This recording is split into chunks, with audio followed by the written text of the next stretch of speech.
ladies, I wanted to share with you really quickly. This isn't going to be the full 10 minutes in length, I don't think, but I just wanted to share with you, in the last video I had cut all the papers, or I showed you the cut papers, and since off camera, what I've done is I've gone around all of them with the edging tool, and the look I want is not like necessarily a sponged distressed look. I wanted the direct to paper, so I went around them. I didn't go around this one yet, but what I did, I just took my ink pad, and I know most of you have seen this, but just I wanted the sweet brush mark look, because I wanted it to be a definite line there.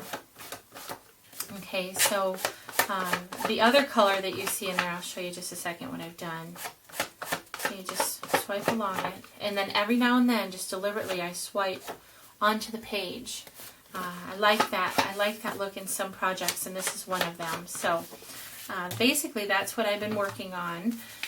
Now this one, I went around. I'll just show you with this one. I did go around it with the scratcher, and then I went around it the direct to paper. And then what I've been working on is I have another lighter color. This would be like a caramel color, and what I've been doing is just inking around the edges. So I have the two different ink colors, but I have the definite direct to paper look of the suede color. So that's the look I'm going for in this album. But just kind of just determining what you want, the look that you want, and then just playing around and going with it. So this is quite distressed. I haven't added any glimmer mist to this. When I do, it's going to blend in, and I think it'll give it a really nice effect. This has the two colors. This one would be done. I added I edged it, and then I added the caramel color, and then I did the direct to paper on there. So again, when I add the glimmer mist to this, it's going to really blend in well and kind of muddy it up some more. And I like that look for this, with this paper line. So that's basically where I am and what I've been working on right now with my mini. I hope that these videos have been helpful to you.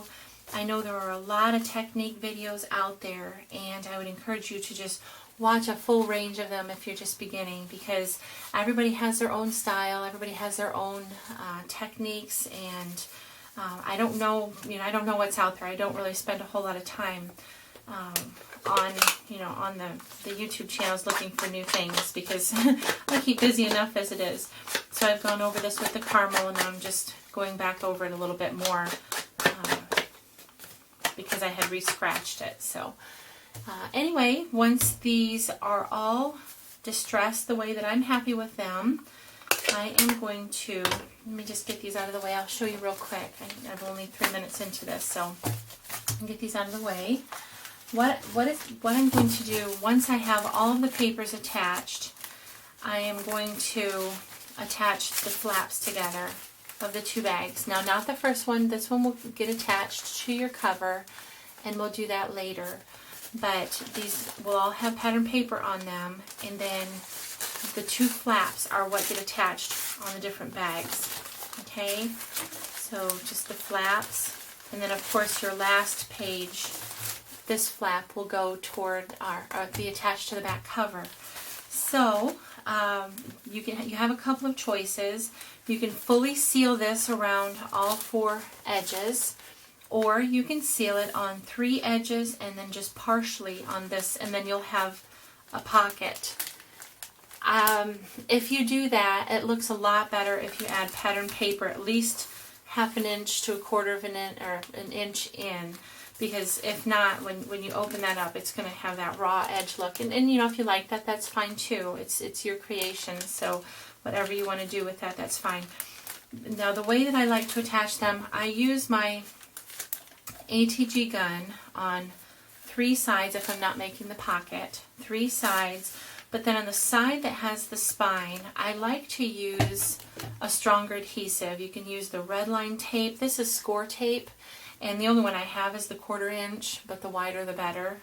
Sometimes I use 2 lines of it, and I like this also because you don't need scissors, it just tears. So So I don't know if they sell it in your area. I actually ordered it online and brought a bunch with me when we moved. So you do 2 lines of this. And that way, when you add your embellishments, sometimes it can bulk up the page. Let me see if that can make sense to you. It'll bulk up the page, and if you have a weaker adhesive, it will sometimes pull along. Whoops, I'm making a mess here.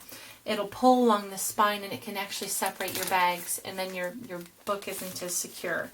It won't fall apart or anything. It just won't be as smooth turning the pages, and you'll have a lot of buckling. So I will do that and be back in the next video with these fully assembled. So again, you have your pages, your 3 or 4 sets or however many you want. You leave the first flap alone. That will go on the cover.